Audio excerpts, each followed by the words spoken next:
মানৱতা যেন হেৰুৱাই পেলাইছে একাংশ লোকে মৃত্যু যেন এতিয়া সুলভ হৈ পৰিছে অসমত একাংশ উন্মাদ লোকে যেন হত্যাৰ যজ্ঞহে আৰম্ভ কৰিছে ৰাজ্যখনত এসপ্তাহত 3জনকৈ লোকৰ গণপ্ৰহাৰত মৃত্যুৰ ঘটনাই পুনৰবাৰ জোকাৰি গৈছে সমগ্ৰ অসম সাবুৱাত পৰাগজ্যোতি নেওগ হাজোৰ সনাতন ডেকা আৰু মৰিয়নিৰ দেৱাশিষ গগৈ একাংশ উন্মাদ লোকে নিৰ্শংসভাৱে মৰিয়াই হত্যা কৰা ঘটনাই ৰাজ্যবাসীক শংকিত কৰি তুলিছে সাধাৰণ কথা একোটাতে নিৰ্শংসভাৱে হত্যা কৰা হৈছে এজনকৈ লোকক 22 মেত একেদিনাই সাবুৱা আৰু হাজোত গণপ্ৰহাৰত মৃত্যু হৈছিল পৰাগজ্যোতি নেওগ আৰু সনাতন ডেকাৰ এই দুটা ঘটনাৰ এসপ্তাহৰ ভিতৰতে মৰিয়নিৰ পিতৃ-মাতৃ আৰু ভগ্নীৰ চকুৰ সন্মুখতে মৰিয়াই হত্যা কৰা হ'ল দেৱাশিষ গগৈ নামৰ যুৱকজনক ইয়াৰ পূৰ্বে 2019 চনত 31 আগষ্টত যোৰহাটত চিকিৎসক দেবেন দত্তক অতি নৃশংসভাৱে হত্যা কৰা হৈছিল 2018 চনৰ 8 জুনত কাৰ্বি আংলঙত নৃশংসভাৱে হত্যা কৰা হৈছিল দুই প্ৰতিবাদৰ শিল্পী অভিনীলক প্ৰশ্ন উত্থাপন হৈছে যে গণপ্ৰহাৰৰ এনে নৃশংস ঘটনা বন্ধ হ'ব কেতিয়া আৰু দুখীয়ে উপযুক্ত শাস্তি লাভ কৰিবনে কেতিয়াবা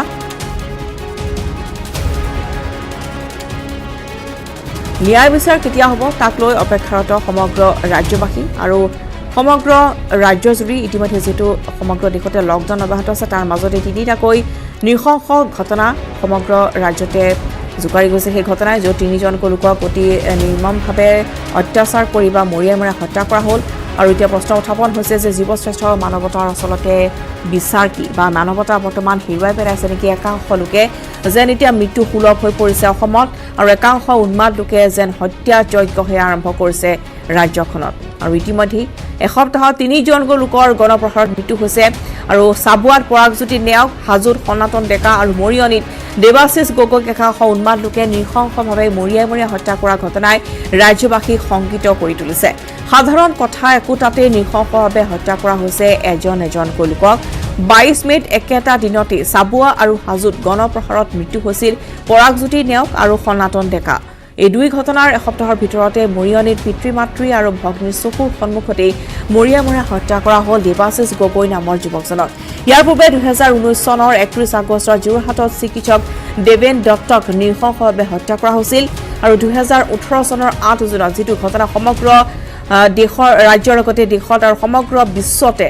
কপাই তুলিছিল সকলোৱে প্ৰতিবাদ সাব্যস্ত কৰিছিল এই ঘটনাক লৈ যেটো ঘটনা হৈছিল কাৰ্বি আংলঙত নৃশংসভাৱে দুই প্ৰতিবাদৰ শিল্পী অভিনীলক হত্যা কৰা হৈছিল যি হত্যাকাণ্ডৰ বিচাৰ অৰ্থাৎ তাত যিসকল দুখী আছিল বা যোনে এই হত্যাকাণ্ডত জড়িত হৈছে তেওঁলোকক কিন্তু আজি পৰ্যন্ত উচিত শাস্তি বিহা নহল বিচাৰ প্ৰক্ৰিয়া বা আইনী প্ৰক্ৰিয়া বৰ্তমানে অব্যাহত আছে আৰু এতিয়া প্ৰশ্ন উত্থাপন হৈছে যে গণপ্ৰহাৰৰ এনে নৃশংস ঘটনা ৰাজ্যত কেতিয়া বন্ধ হ'ব আৰু দুখীয়ে কেতিয়া উপযুক্ত শাস্তি পাব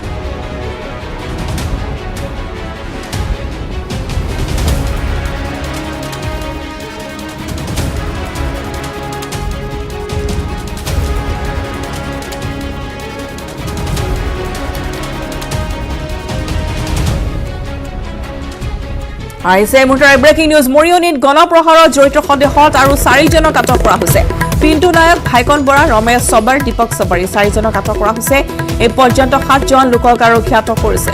নিতেশ নায়ক নামৰ নাগিনী জানৰ এজন যুৱকক আটক কৰা হৈছে সোশ্যাল মিডিয়াত আপত্তিজনক মন্তব্য কৰিছিল যুৱকজনে 29 মে দেৱাশিষ গগৈ নামৰ যুৱকজনক মৰিয়নিত নৃশংসভাৱে হত্যা কৰিছিল একাংশ উন্মাদ লোকে পুৰমা জনাইছো যে বৰ্তমান মৰিয়নিত গণপ্ৰহাৰত জড়িত সন্দেহত আৰু 4জনক ইতিমধ্যে আৰক্ষী আটক কৰিছে বিভিন্ন প্ৰান্তৰ পৰা পিণ্টু নায়ক ভাইকন বৰা ৰমেশ সবৰ দীপক সবৰ আৰু নিতেশ নায়ক যিগৰাকী নাগিনীজানৰ যুৱক তেওঁক আটক কৰা হৈছে আৰু তেওঁ সোশ্যাল মিডিয়াত বিভিন্ন আপত্তিজনক মন্তব্য কৰিছিল আৰু দেৱাশিষ গগৈ নামৰ এগৰাকী যুৱকক অতি এটা সামান্য দুৰ্ঘটনা কেন্দ্ৰ কৰি হোৱা যি কাজিয়াৰ সূত্ৰপাত হৈছিল তাৰ পিছতে অতি নৃশংসভাৱে হত্যা কৰা হ'ল 29 মেত আৰু সেই যুৱকজনক হত্যাকাণ্ডত জড়িত এই 7জনক ইতিমধ্যে আৰক্ষী আটক কৰিছে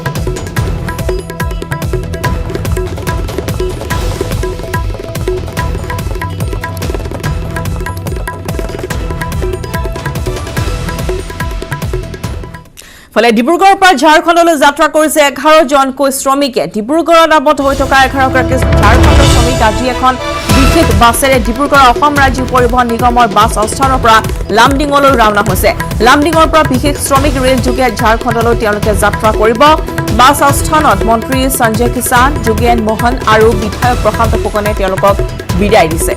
পুনৰবাৰ আমি জনাইছো যে ডিব্ৰুগড়ৰ পৰা ঝাৰখণ্ডলৈ আজি 11জনকৈ শ্ৰমিকে যাত্ৰা কৰিছে লকডাউনৰ বাবে তেওঁলোকে আবদ্ধ হৈ আছিল ডিব্ৰুগড়ত এই 11গৰাকী ঝাৰখণ্ডৰ শ্ৰমিক আজি এখন বিশেষ বাছেৰে ডিব্ৰুগড় অসম ৰাজ্যিক পৰিবহণ নিগমৰ বাছ আস্থানৰ পৰা ৰাওনা হৈছে লামডিঙলৈ আৰু লামডিঙৰ পৰা বিশেষ শ্ৰমিক ৰেলযোগে ঝাৰখণ্ডলৈ তেওঁলোকে যাত্ৰা আৰম্ভ কৰিব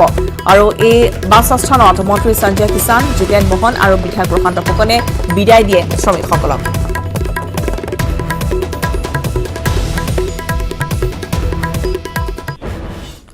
আনহাতে অসমত কৰোনা আক্ৰান্ত সংখ্যা 1361 গৰাকীলৈ বৃদ্ধি পাইছে আজি নতুনকৈ আক্ৰান্ত হ'ল আন 22 জন কলো ডিব্ৰুগড়ৰ 14 জন ধেমাজি 4 জন কলো আক্ৰান্ত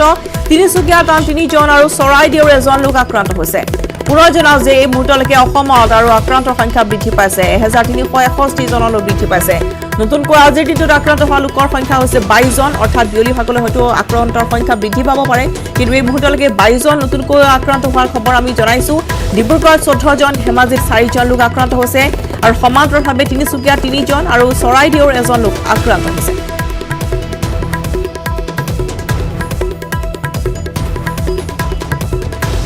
অসমত ইতিমধ্যে আমি জনাইছো যে আক্ৰান্তৰ সংখ্যা বৃদ্ধি পাইছে কৰোনা ভাইৰাছত আৰু কোভিড-19 আক্ৰান্তৰ সংখ্যা অসমত হৈছে 1361 গৰাকী নতুনকৈ আৰু 22 জন লোক প্ৰথমতে আক্ৰান্ত হৈছে আৰু ইতিমধ্যে আমি জনাইছো যে ডিব্ৰুগড়ত 14 গৰাকী আক্ৰান্ত হৈছে আৰু সকলোৱে বহিৰাজ্যৰ পৰা অহা বুলি জানিব পৰা গৈছে ধেমাজিত আন 4 জন নতুনকৈ আক্ৰান্ত হোৱা চিনাক্ত হৈছে তিনিচুকীয়া 3 জন আৰু চৰাইদেউত এজন লোক আক্ৰান্ত হৈছে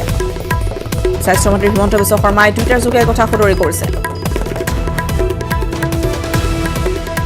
ইফালে দেশত কৰোনাত আক্ৰান্ত সংখ্যা 1,90,535 গৰাকীলৈ বৃদ্ধি পাইছে পুনৰ জনাও যে দেশত এই মুহূৰ্তলৈকে কৰোনাত আক্ৰান্ত সংখ্যা বৃদ্ধি পাই হৈছে 1,90,535 গৰাকী বৰ্তমানলৈ কৰোনাত মৃত্যু হৈছে 5,394 জন বিগত 24 ঘণ্টাত 230 জনৰ মৃত্যু হৈছে এদিনতে 8,392 জন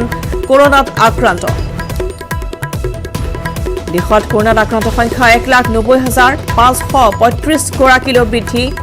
কৰোনাত মৃত্যু হোৱা লোকৰ সংখ্যা বৰ্তমান হৈছে 5,394 জন বিগত 24 ঘণ্টাত 230 জনৰ মৃত্যু হৈছে আৰু এই দিনতে 8,392 জন কৰোনাত আক্ৰান্ত হৈছে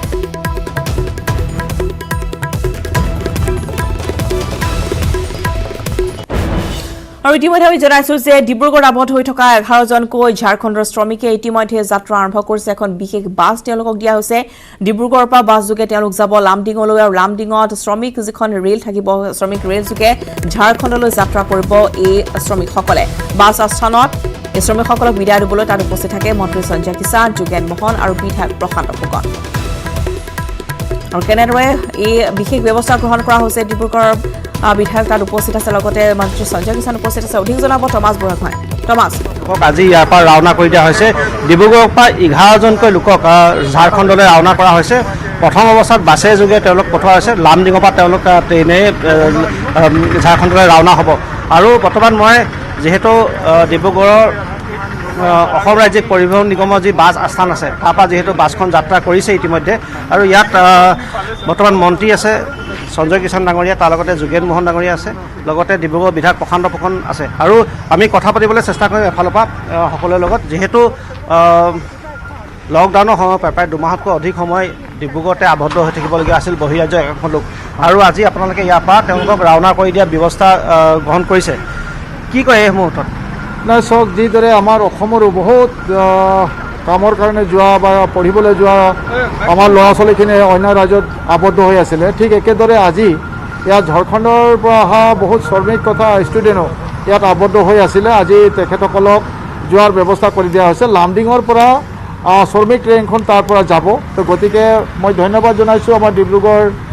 উপায়ুক্ত ডাঙৰীয়াক তেখেতে সকলো ব্যৱস্থা লৈ তেওঁলোকৰ খোৱা বোৱা পানী ইত্যাদি সকলোবিলাক ব্যৱস্থা কৰি পেলাই ইয়াৰ যোগে বাছ যোগেদি তেওঁলোকক লামডিঙলৈ পঠিয়াই দিয়া হৈছে আৰু লামডিঙৰ পৰা তেওঁলোকে ট্ৰেইন যোগে তেওঁলোকে ঝাৰখণ্ডলৈ যাবগৈ তো গতিকে তেওঁলোকক মই শুভেচ্ছা দিছোঁ আৰু এইটো আচলতে আমাৰ মুখ্যমন্ত্ৰী ডাঙৰীয়া সদায়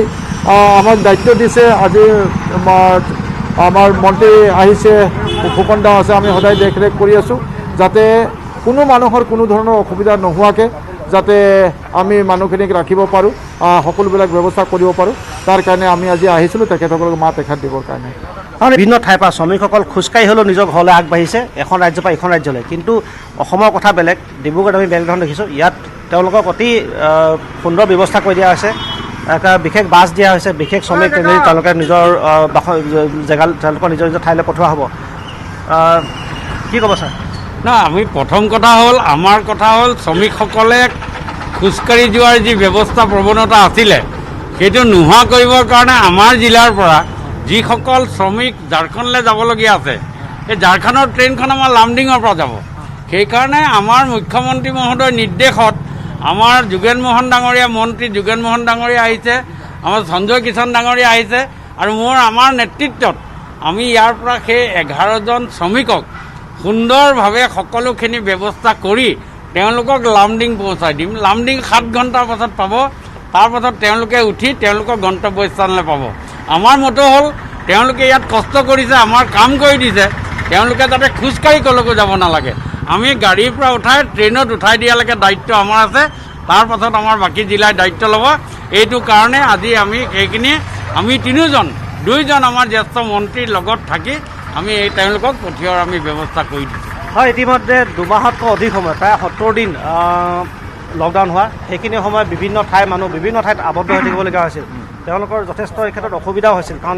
তেওঁলোকৰ কাম বন্ধ হৈ আছিল। আজি যিহেতু শ্ৰমিকসকলক পঠোৱা হৈছে, এটা খুব ভাল খবৰ, এটা খুব সুন্দৰ খবৰ। বেলেগ ৰাজ্যৰ নিচিনা অসমত হোৱা নাই, অসমৰ পৰা খোজকাঢ়ি যাবলগীয়া হোৱা নাই। কি কয় ছাৰ? শুনক, এইটো আমি ভাবিছোঁ অসম চৰকাৰে আমাৰ ওপৰত থকা দায়িত্ব আমি নিষ্ঠাৰে পালন কৰিছোঁ। আমাৰ মাননীয় মুখ্যমন্ত্ৰী, স্বাস্থ্যমন্ত্ৰী, আমি তেওঁলোকৰ নিৰ্দেশমৰ্মে আমি যেনেকৈ আমাৰ অসমৰ বাহিৰত থকা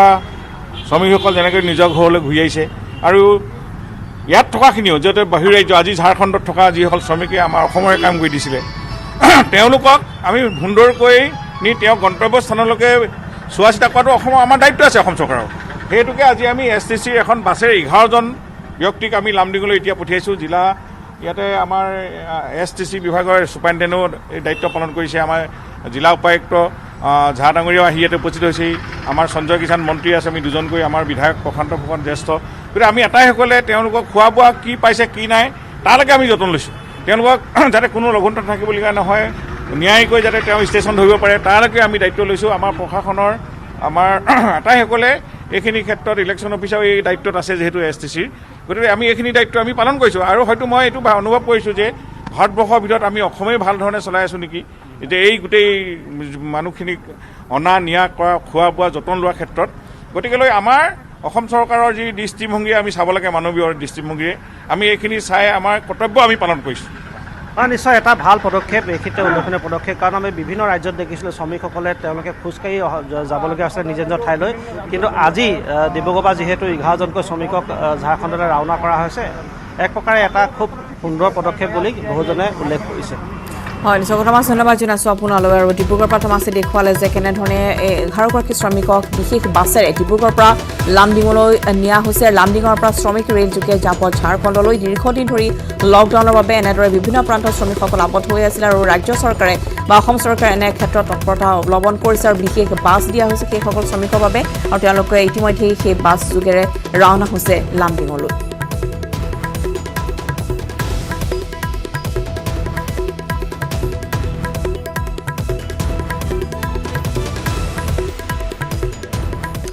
এতিয়া লেহেমীয়া গতি চলিছে ডকমকাৰ নীল অভিকাণ্ডৰ বিচাৰ প্ৰক্ৰিয়া। এতিয়ালৈকে 22জনৰ সাক্ষ্য গ্ৰহণ কৰিছে নগাঁও জিলা সত্ৰ ন্যায়াধীশৰ আদালতে। ফলে আছামী পক্ষৰ অধিবক্তাৰ সাক্ষ্য প্ৰমাণ নষ্ট কৰাৰ চেষ্টা চলোৱাৰো অভিযোগ উত্থাপন হৈছে। লকডাউনৰ পিছৰ পৰা সাক্ষ্য গ্ৰহণ কৰাৰ প্ৰক্ৰিয়াও এতিয়া বন্ধ হৈ আছে।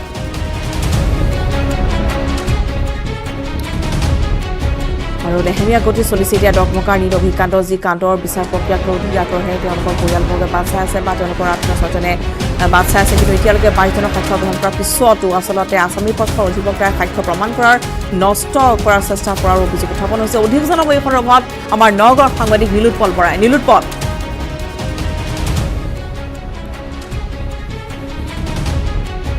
বৰ্তমান উপস্থিত আছোঁ নগাঁও জিলা সত্ৰ ন্যায়াধীশৰ আদালতত। আৰু এটা কথা ক'ব লাগিব যে দেখিবলৈ পোৱা গৈছে বিগত সপ্তাহত 3গৰাকীকৈ লোকক যি বৰ্তমান দেখিবলৈ পোৱা গৈছে যি মৌবলি মিচিঙৰ ঘটনা সংঘটিত হৈছে, 3গৰাকী লোকক নৃশংসভাৱে হত্যা কৰা হৈছে। তাৰপিছত কিন্তু পুনৰ এটা প্ৰশ্নৰ সৃষ্টি হৈছে যে নীল অভিযোগ বিচাৰ প্ৰক্ৰিয়া যে চলি আছে, সেই বিচাৰ প্ৰক্ৰিয়া কেতিয়া বা সেই সেই ঘটনাত জড়িত দোষীয়ে কেতিয়া শাস্তি হ'ব কাৰণ যিহেতু সকলোৱে দাবী কৰিছিলে সমস্যাই কৈছিল যে এয়াই সেই ঘটনা হওক কিন্তু তাৰপিছত দেখিবলৈ পোৱা গ'ল 2018 পিছত 2019 আৰু 20 বৰ্ষত এনে ঘটনা বৃদ্ধি পাইছে আৰু ইয়াৰ কাৰণ সকলোৱে ক'ব বিচাৰিছে কাৰণ যি নীল অভিৰ হত্যাকাণ্ডৰ যিসকল দোষী বা আসামী আছে সেইসকলে উচিত শাস্তি নোপোৱাৰ বাবে এনে ঘটনা কৰিবলৈ ৰাইজে সাহস বেছিকৈ পাইছে একাংশ দুষ্কৃতিকাৰী মই আপোনাৰ পৰা ব্যৱস্থা কৰোঁ এগৰাকী অধিবক্তা আছে আপোনালোকে যিহেতু আইনৰ ন্যায় যিহেতু ব্যৱস্থাটোৰ লগত জড়িত গতিকে আপোনালোকে এটা কি কয় কাৰণ যি দেখিবলৈ পোৱা গৈছে 3গৰাকী লোকক এসপ্তাহতে হত্যা কৰা হৈছে অসমত এটা যি ঘটনা সংঘটিত হৈছে যদিহে উচিত শাস্তি পোৱাহেঁতেন নীল অভিৰ ঘটনাত তেনে বা এনেকুৱা ঘটনা অসমত জড়িত দোষীয়ে যি শাস্তি পোৱাহেঁতেন তেতিয়া এনেকুৱা ঘটনা কেতিয়াও পুনৰাবৃত্তি নহ'লতো কি কয় নিশ্চয় মই আপোনাৰ লগত একমত এই ক্ষেত্ৰত মানে আমাৰ যিটো গোচৰ চলি আছে নীল অভিৰ যিটো কাৰ্বি আংলঙৰ লগত ঘটনাটো ঘটি গৈছে বহুত দিনেই হৈ গ'ল আমি যিটো আশা কৰিছিলোঁ যে তৎক্ষণাত আমি ন্যায় পাম কি ন্যায় প্ৰক্ৰিয়াও চেষ্টা কৰিছিলে বহুতখিনি চেষ্টা কৰিছিলে মাজত লকডাউনৰ কাৰণে অলপ ডিলে হৈ গ'ল কিন্তু মই বিচাৰোঁ যে লকডাউন চলি থকা অৱস্থাটো এই গোচৰটো ল'ব লাগে আৰু এই গোচৰ যদি ৰায় হয় আৰু এই গোচৰৰ ৰায় নিশ্চয় প্ৰভাৱ পেলাব আৰু এনেকুৱা ধৰণৰ ঘটনা যাতে দুনাই নকৰে আমি আশাবাদী আৰু আমি বিচাৰোঁ যে এই গোচৰটো যিহেতু বেছি দিন নাই আৰু প্ৰায় সম্পূৰ্ণ হৈছে সাক্ষীবাদী লোৱা সম্পূৰ্ণ হৈছে গতিকে অতি সোনকালে এই গোচৰটো যদি জাজমেণ্ট দি দিব পৰা যায় এই গোচৰটোৱে নিশ্চয় আগন্তুক দিনবিলাকত এনেকুৱা ধৰণৰ ঘটনা যাতে মানুহে নকৰে সেই এটা এক্সাম্পল ছেট কৰিব লাগে ইয়াৰ জাজমেণ্টটো দি পেলাই গতিকে আমি বিচাৰোঁ যাতে অতি সোনকালে ইয়াৰ জাজমেণ্টটো হয় আমি সকলোৱে আশা কৰিছোঁ নিশ্চয় কি ক'ব এইটো এটা মানে হেনিয়াছ ক্ৰাইম এনেকুৱা হেনিয়াছ ক্ৰাইমবিলাক হৈ থাকিলে সমাজত এটা বিৰূপ মানে প্ৰতিক্ৰিয়াৰ সৃষ্টি হয় আৰু এনেকুৱা ঘটনাৰ যদি জাজমেণ্টবিলাকো যদি আৰু দেৰি হয় সমাজত এটা এনেকুৱা এটা মেছেজ যায় যে তেওঁলোকে ভাবে যে আইনৰ মানে কোনো এটা মানে হেণ্ডপেক্ট হাজবেণ্ডৰ নিচিনা মানে হৈ থাকে আইন নিশ্চয় মই আৰু এগৰাকী জ্যেষ্ঠ অধিবক্তা আছে মই আপোনাৰ পৰা জানিব চেষ্টা কৰিম যিহেতু আপুনিও আইন ন্যায় ব্যৱস্থাৰ লগত জড়িত আৰু যি আপুনি নিশ্চয় আপোনাৰ মনত আছে নীল অভিৰ যি হত্যাকাণ্ড বিচাৰ প্ৰক্ৰিয়াত চলি আছে আৰু যথেষ্ট সেই সময়ত দাবী উঠিছে যে এনেকুৱা ঘটনা ইয়াৰ শেষ হওক কিন্তু দেখিবলৈ বিগত সপ্তাহত 3গৰাকী লোকক নকছাৰী হাজো আৰু চাবুৱা 3গৰাকী লোকক হত্যা কৰা হ'ল নৃশংসভাৱে গতিকে নীল অভিৰ হত্যাকাণ্ডৰ বিচাৰ প্ৰক্ৰিয়াৰ যদি ৰায় কঠোৰভাৱে দিয়া হ'লে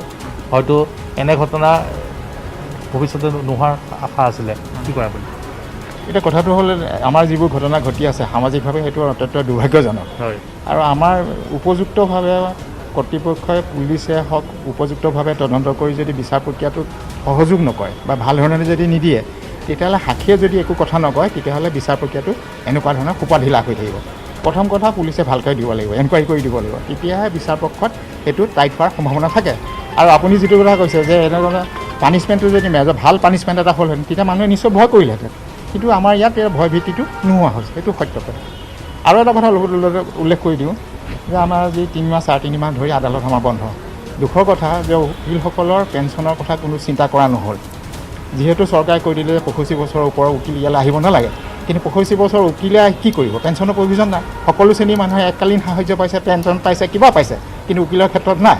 আৰু সকলোৱে অলপ নহয় অলপ কিবা কিবি সাহায্য পাইছে কিন্তু উকিলৰ ক্ষেত্ৰত কোনো সাহায্যৰ কথা কোনো চিন্তা কৰা নাই এইটো বৰ দুখজনক কথা গতিকে আপোনালোকৰ মাধ্যমৰ যোগেদি অনুৰোধ জনাইছোঁ যিসকল উকিলৰ অৱস্থা আৰ্থিক হেৰি হৈছে তেওঁলোকক এককালীন সাহায্য এটা দিয়াৰ বাবে চৰকাৰক আবেদন জনাইছোঁ ধন্যবাদ মই এটা কথা কৈছোঁ যে বৰ্তমান আমি ক'ব লাগিব যে বৰ্তমান যি নীল অভিৰ ঘটনাৰ বিচাৰ প্ৰক্ৰিয়া বৰ্তমান নগাঁও জিলা সত্ৰ ন্যায়াধীশত চলি আছে আৰু সেয়েহে বৰ্তমান দেখিবলৈ পোৱা গৈছে যে যিহেতু লকডাউনৰ বাবে বৰ্তমান সাক্ষ্য গ্ৰহণৰ কাম বৰ্তমান ইয়াত বন্ধ হৈ আছে গতিকে সকলোৱে বৰ্তমান বিচাৰিছে যে নীল অভিৰ যি হত্যাকাণ্ড আছিলে যিকেইটা পাখণ্ড নীল অভিক অতি নৃশংসভাৱে হত্যা কৰিছিলে সেইকেইটাৰ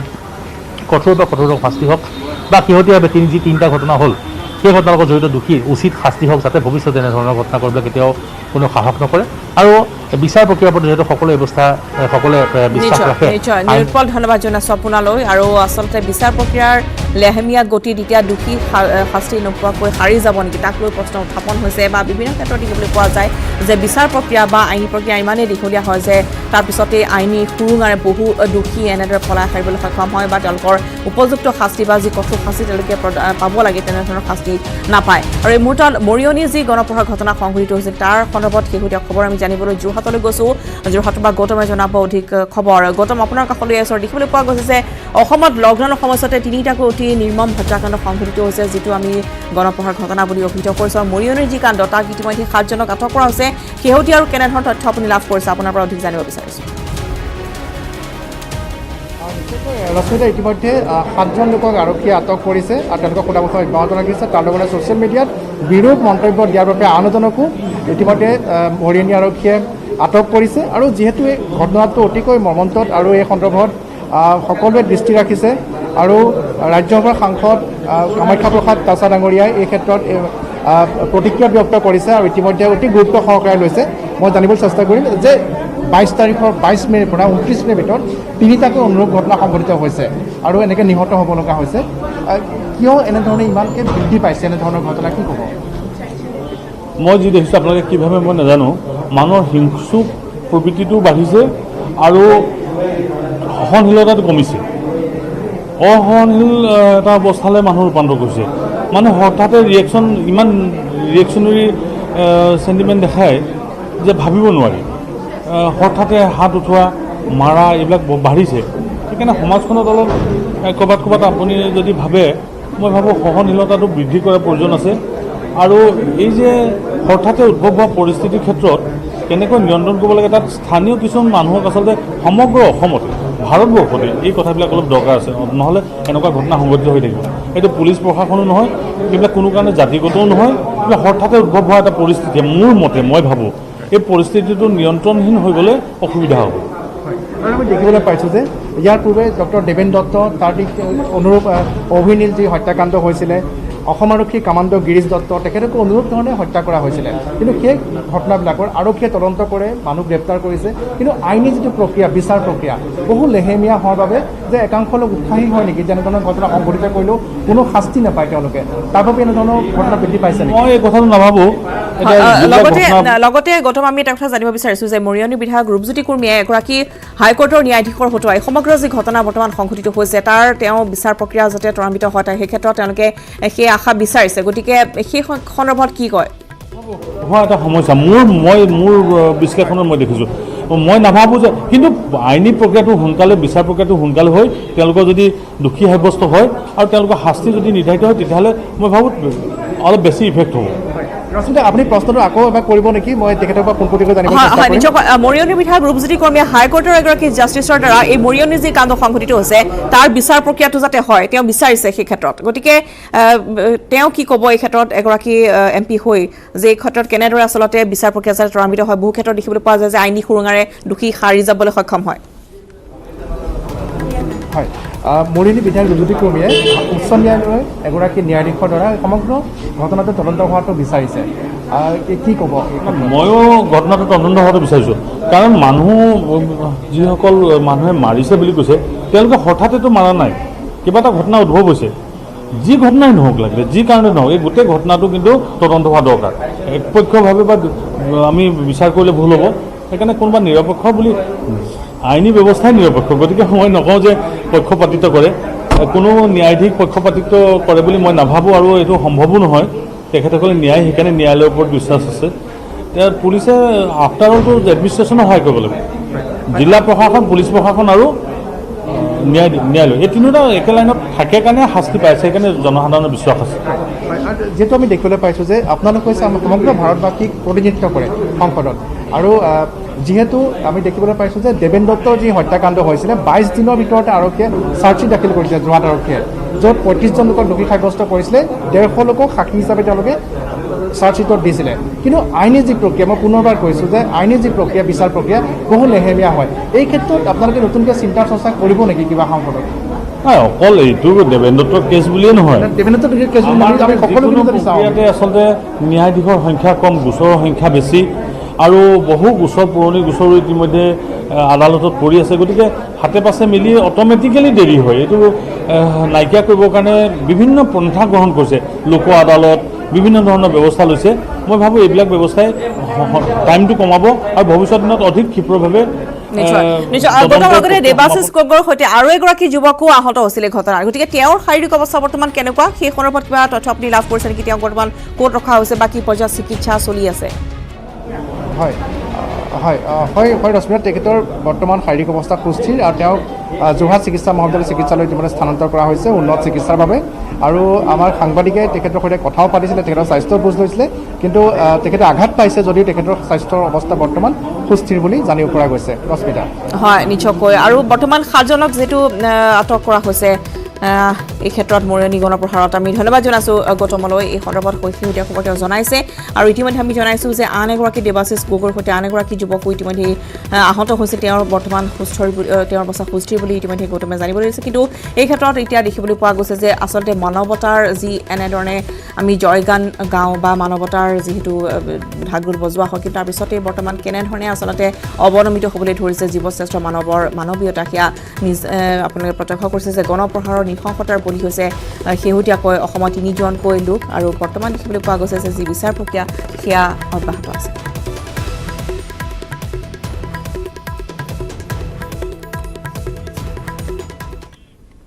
আৰু এই মুহূৰ্তৰ লাইক বিগ ব্ৰেকিং নিউজ অসমত কৰোনাত আক্ৰান্তৰ সংখ্যা 1384 জনলৈ বৃদ্ধি পাইছে নতুনকৈ আক্ৰান্ত হৈছে 23 জন বৰপেটাৰ 11 জন ওদালগুৰিৰ 5 জন দৰং আৰু ধুবুৰী 3 জনকৈ লোক শোণিতপুৰৰ 1 জন লোক আক্ৰান্ত হৈছে আজিৰ দিনটোত এই পৰ্যন্ত আক্ৰান্ত লোকৰ সংখ্যা অৰ্থাৎ নতুনকৈ 45 জন আক্ৰান্ত হৈছে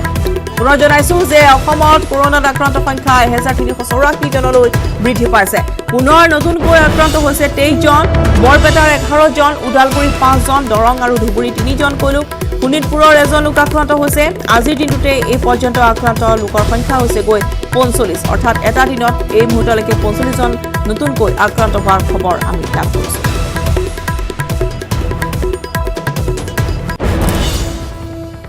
আৰু লগতে সময় হৈছে দুপৰ শিৰোনামৰ পৰা এতিয়া বিদায় লোৱাৰ নমস্কাৰ